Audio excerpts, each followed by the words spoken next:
കോഴിക്കോട് വളയത്ത് വീണ്ടും ഓൺലൈൻ തട്ടിപ്പ്. ഇരട്ടിപ്പണം വാഗ്ദാനം ചെയ്ത് റിട്ടയർഡ് അധ്യാപകർ നഷ്ടമായത് 7 ലക്ഷത്തിൽ പരം രൂപയാണ്. വളയം പോലീസ് അന്വേഷണം തുടങ്ങി.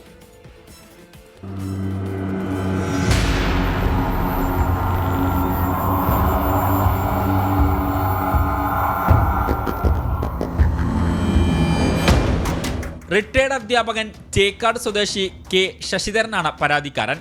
ഇരട്ടിയിലധികം പണം ലാഭം തരാമെന്ന് വിശ്വസിപ്പിച്ച് ശശിധരനിൽ നിന്ന് 7,14,036 രൂപ പ്രതി തട്ടിയെടുക്കുകയായിരുന്നു.